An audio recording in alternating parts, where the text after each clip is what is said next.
Assalamualaikum warahmatullahi wabarakatuh. Perkenalkan, nama saya Siti Ayuni, NIM 612012300011, RA1 Manajemen Universitas Primagraha.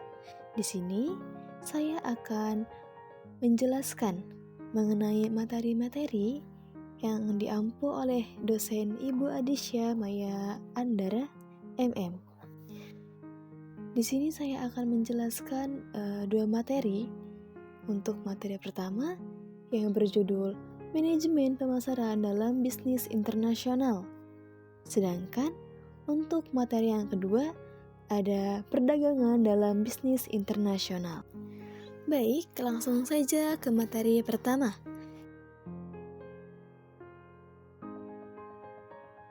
Yaitu manajemen pemasaran dalam bisnis internasional.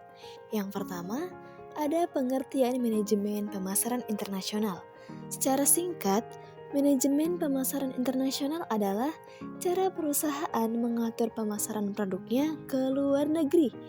Tidak bisa disamakan dengan pemasaran di dalam negeri, karena setiap negara punya budaya yang berbeda, aturan hukum yang berbeda, dan selera konsumen yang berbeda juga.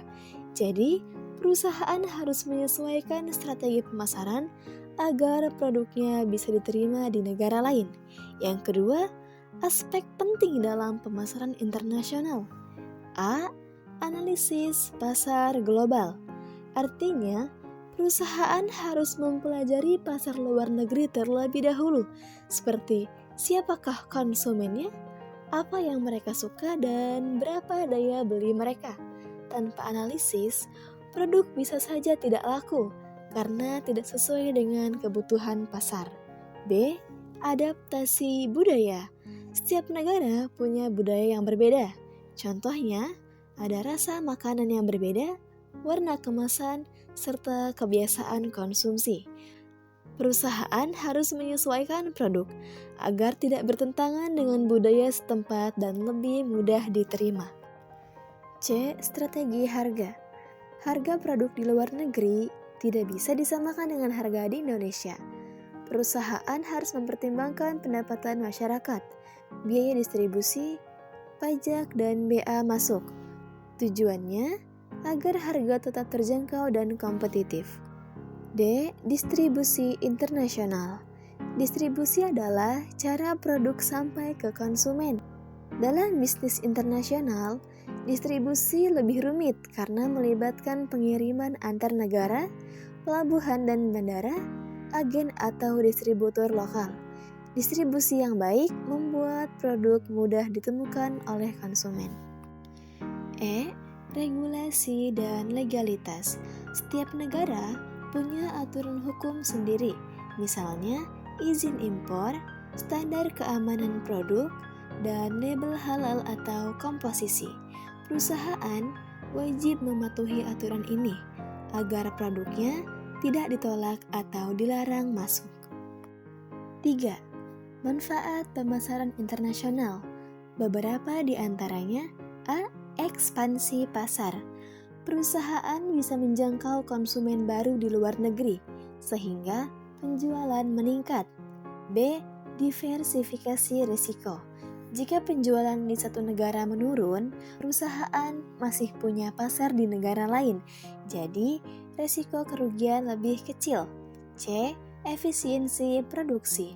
Produksi dalam jumlah besar membuat biaya per unit lebih murah, sehingga keuntungan meningkat. D. Peningkatan brand value. Produk yang dikenal secara internasional akan terlihat lebih berkualitas dan terpercaya. E. Inovasi produk. Menyesuaikan kebutuhan pasar global mendorong perusahaan untuk terus berinovasi. 4. Tujuan manajemen pemasaran internasional. Tujuan utamanya adalah mengelola pemasaran di pasar global, membangun merek internasional yang kuat, dan menjaga keberlanjutan bisnis dalam jangka panjang. 5. Studi kasus PT Indofood CBP. Di antaranya ada A. Strategi lisensi. Lisensi berarti memberi izin kepada perusahaan di negara lain untuk memproduksi dan menjual Indomie. Contohnya, di Nigeria dan Arab Saudi. Keuntungannya lebih cepat masuk pasar dan mudah diterima masyarakat lokal. B. Joint venture. Joint venture adalah kerjasama dua perusahaan dari negara berbeda. Indofood bekerjasama dengan Nestle dengan kepemilikan saham 50-50. Tujuannya untuk menggabungkan kekuatan kedua perusahaan dan memperluas pasar internasional. C. Strategi tambahan. Di antaranya, diversifikasi produk dengan banyaknya varian, adaptasi produk dengan rasa yang disesuaikan, kemitraan strategis, pemasaran digital, dan pengembangan merek global. Kesimpulannya, Indofood berhasil dipasarkan di pasar internasional karena strateginya tepat dan mampu menyesuaikan dengan pasar global. Selanjutnya, materi kedua, perdagangan dalam bisnis internasional.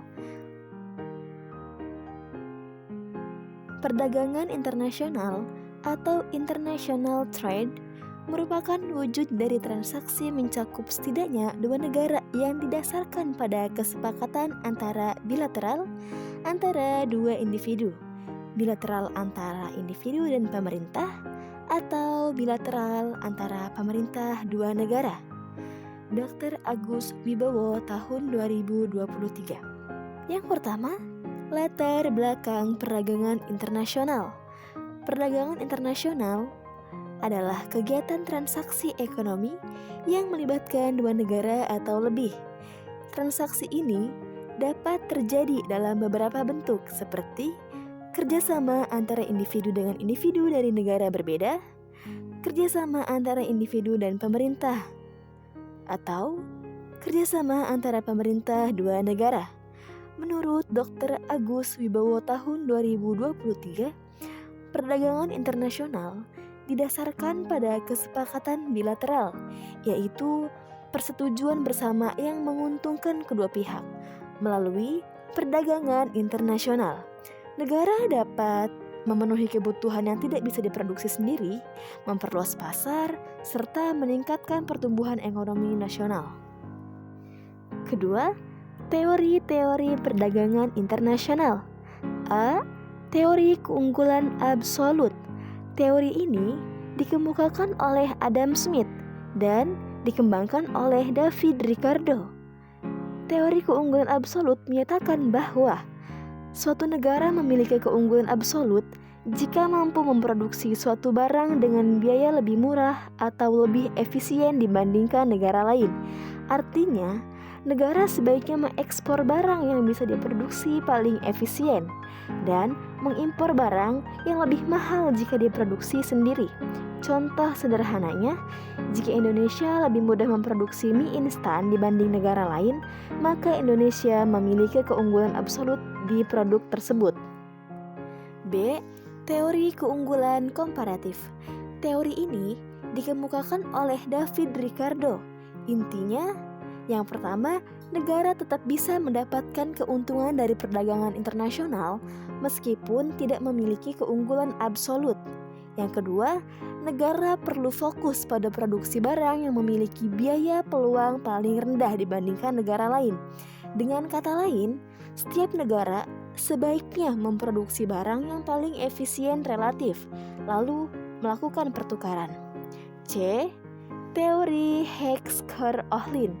Teori ini menjelaskan bahwa perdagangan internasional terjadi karena perbedaan faktor produksi antar negara seperti tenaga kerja, modal, dan sumber daya alam.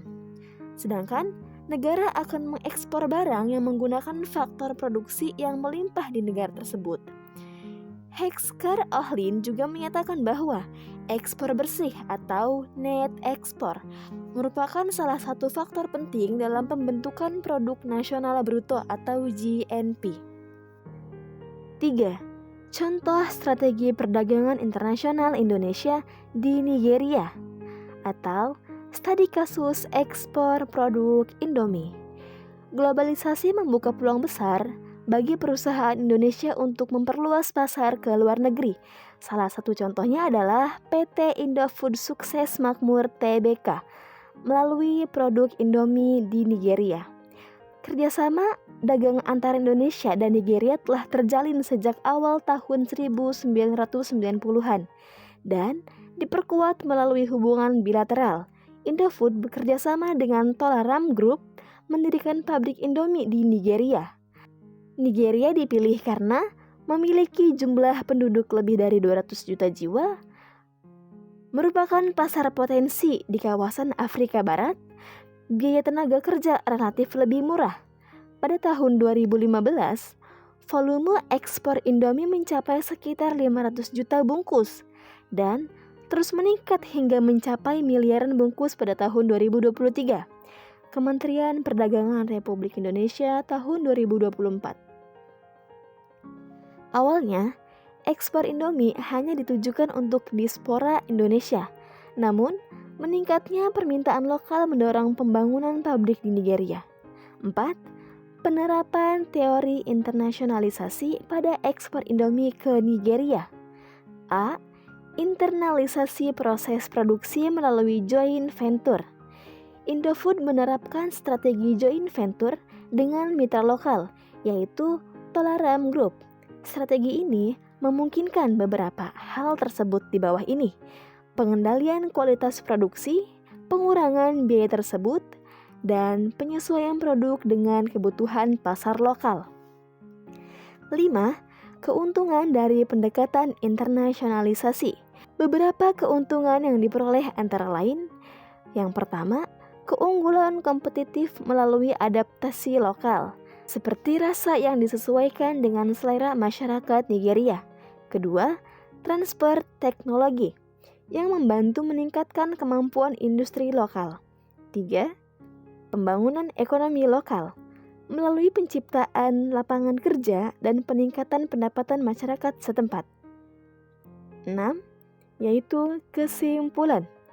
Strategi perdagangan internasional yang diterapkan oleh PT Indofood Sukses Makmur Tbk melalui ekspor dan produksi Indomie di Nigeria terbukti berhasil menciptakan keunggulan kompetitif. Keberhasilan ini didukung oleh adaptasi produk terhadap selera lokal, strategi promosi yang efektif, jaringan distribusi yang luas, kemitraan strategis melalui joint venture. Strategi ini menunjukkan bahwa penerapan teori perdagangan internasional secara tepat dapat memberikan manfaat besar, baik bagi perusahaan maupun bagi perekonomian negara. Cukup sekian dan terima kasih. Wassalamualaikum warahmatullahi wabarakatuh.